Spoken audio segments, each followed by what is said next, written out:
Cette vidéo est sponsorisée par Optique Unterlinden. Bonjour tout le monde! Bonjour à tous, bienvenue dans une nouvelle vidéo de Ciel et Espace. Aujourd'hui dans Astro Tuto, on va parler de pointage. Qu'est-ce qui est mieux, le pointage automatique ou le pointage manuel? Mais déjà, qu'est-ce que c'est que le pointage? En fait, oui, c'est le simple fait de pointer le télescope quelque part dans le ciel, donc de viser un objet.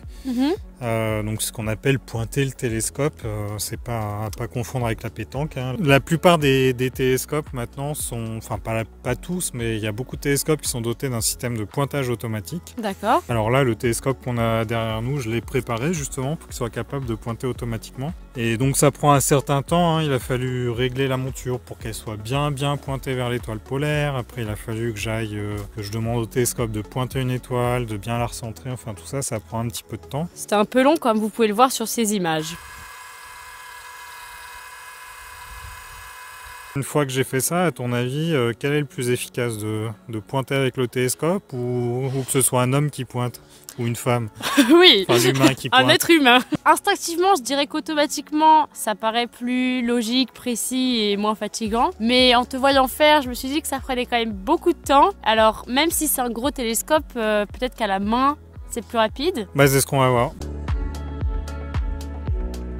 Bon, on va faire un exemple. Là, le télescope est pointé vers Il est pointé vers où d'ailleurs? Ouais, l'étoile Régulus dans Lion. Et on va lui demander d'aller vers la nébuleuse d'Orion. Après, je le ferai à la main, on verra qui va le plus vite en fait. Après, il y a des montures de télescopes qui sont plus ou moins rapides.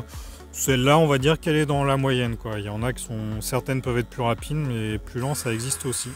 Donc c'est parti, et là, on peut lancer le chronomètre.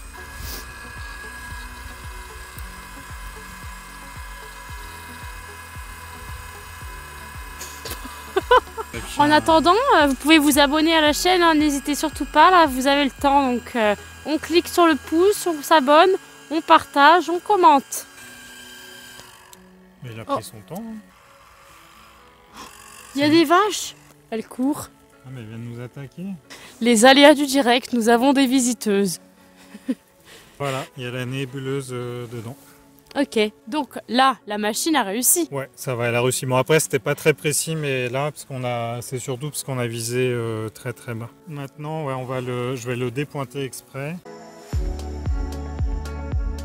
T'es prête à lancer le chronomètre? Oui, c'est parti. Allez, c'est parti. Et c'est fini. Ouh là là, j'en vérifie quand même.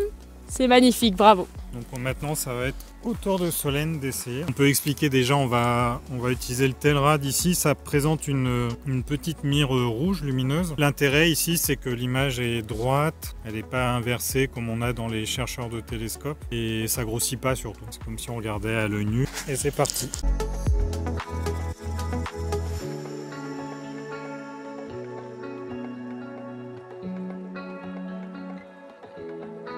Et voilà. Ah waouh, en plein milieu. Est-ce que tu peux nous expliquer en quoi c'est important de savoir comment faire manuellement, même si on a une machine pour faire automatiquement? Entre le pointage automatique avec le système GoTo ou faire à la main, c'est un peu comme aller partir en voyage en prenant un train ou alors juste, je sais pas, regarder des photos du coin sur internet, quoi. Enfin, on n'a pas le plaisir du voyage, de l'apprentissage, de la découverte. L'air de rien, si on fait l'effort comme ça d'apprendre à viser les objets, en même temps on apprend le ciel, c'est ça qui est important. Enfin moi quand j'ai débuté là, c'est un petit système comme ça, comme le Telrad, ça n'existait pas. Ça a l'air tout bête hein, le Telrad, mais déjà ça simplifie bien la vie quand on débute. Ce que je fais moi, c'est que je vise avec les deux yeux ouverts en utilisant le chercheur ici. D'un côté il y a un œil qui voit le ciel, il y a l'autre qui voit le réticule qu'il y a dans le chercheur. Et en fait imagine qu'on vise une étoile. À un moment quand l'étoile elle va être au centre du chercheur, ça va se superposer à l'image de l'étoile qu'on voit à l'œil nu. C'est un peu une gymnastique à apprendre. Si quelqu'un par exemple a un œil qui est très astigmate et pas l'autre, enfin quelqu'un qui a des yeux très déséquilibrés avec un problème de vue qui est pas symétrique de chaque côté, ça va peut-être moins bien marcher. Mais en tout cas, si on a des yeux équilibrés, moi je conseille aux gens de faire cet exercice. C'est encore ce qui fonctionne le mieux, parce que l'air de rien, le Telrad c'est super facile. Le petit défaut dans le Telrad, c'est que si on vise quelque chose qu'on ne voit pas à l'œil nu, dans le Telrad on ne le verra pas plus, surtout qu'on regarde à travers une lame de verre, donc on voit plutôt moins que plus. Alors que dans le chercheur, là on collecte, là c'est un chercheur de 50 mm, ça veut dire que ça collecte 100 fois plus de lumière que l'œil. Et donc on voit beaucoup plus de choses. Quand on débute, il y a une réelle énorme satisfaction à avoir été capable de pointer un objet soi-même. Alors évidemment quand on débute, si c'est une galaxie un peu difficile, pour le coup on ira peut-être moins vite que le système GoTo. Mais ça c'est comme tout, quand on débute on prend son temps et encore une fois le voyage qu'on fait jusqu'à l'objet il a aussi son importance, quoi. Il n'y a pas que l'observation. En disant ça, en fait, je veux pas dénigrer les systèmes GoTo. Les systèmes GoTo, ils sont utiles dans plein de cas.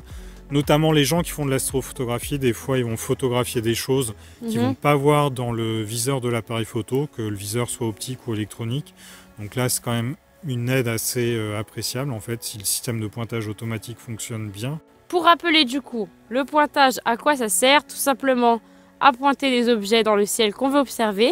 Et il y a la version automatique qui, comme vous l'avez vu, prend plus de temps, mais potentiellement plus facile si on n'a pas trop envie d'apprendre à faire tout seul, à se repérer dans le ciel. Par contre, comme a dit Jean-Luc, l'important ce n'est pas la fin mais le chemin. Et donc il faut arriver à apprendre à faire à main nue pour vraiment prendre en main finalement notre connaissance du ciel. Ouais, en fait, ce qu'il faut voir, c'est que l'observation, c'est quand même un temps qu'on passe pour soi. Là, on vient de regarder la nébuleuse d'Orion. Et donc, ce qui est important, c'est d'observer. C'est pas de voir le maximum d'objets dans un laps de temps minimum. Et bien sur ces mots magnifiques, on va vous laisser. On espère que cette vidéo vous a plu.